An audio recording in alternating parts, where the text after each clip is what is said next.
கண்ணன் யார், கிருஷ்ணன் யார்? இரண்டிற்கும் வித்தியாசம் வயது மட்டுமே. 35 வருடங்களுக்கு முன்னாள் பள்ளி பருவத்தில் எனது ஆசிரியர் என்னிடம் ஒரு கேள்வி கேட்டார். கிருஷ்ணருக்கும் கண்ணனுக்கும் என்ன வித்தியாசம் என்று. அதற்கு நான் சொன்ன பதில், இரண்டிற்கும் வயதுதான் வித்தியாசம் என்றேன். கண்ணன் என்பது செல்லப்பெயர், குழந்தை பருவம். கிருஷ்ணன் என்பது வளர்ந்த பிள்ளை. இரண்டிற்கும் வயதுதானே வித்தியாசம். சின்ன உதாரணம். ஒரு நாள் நான் முகம் முழுக்க சொப்பு தேய்த்து குளித்துக் கொண்டிருந்தேன். திடீரென்று பக்கத்தில் வைத்திருந்த தண்ணீர் சொம்பை காணவில்லை.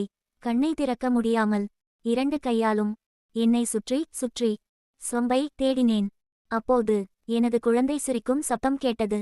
எனக்கு புரிந்து விட்டது, சொம்பை அவள் தான் வைத்திருக்கிறாள் என்று. எனக்கு கண் எரிகிறது என்று அவளுக்கு தெரியவில்லை. நான் சொம்பை தேடுவதில் அவளுக்கு ஒரு ஆனந்தம். இதுதான் குழந்தையின் குறும்பு என்பது.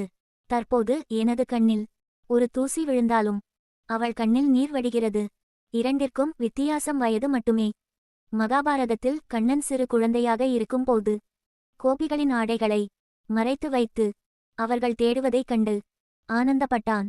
அதே கண்ணன் கிருஷ்ணனாக மாறும்போது மேலாடை இன்றி ஒரு பெண் தவிக்கும்போது மேலாடையை அவளுக்கு கொடுத்து அவள் மனதை காத்து நின்றான். இரண்டிற்கும் வித்தியாசம் வயது மட்டுமே. கண்ணன் சிறு பிள்ளையாக இருக்கும்போது நண்பர்களுடன் பக்கத்து வீட்டில் வெண்ணெயை திருடி தின்றான். தாய் கேட்கும்போது நான் திருடவே இல்லை என பொய்யும் சொன்னான்.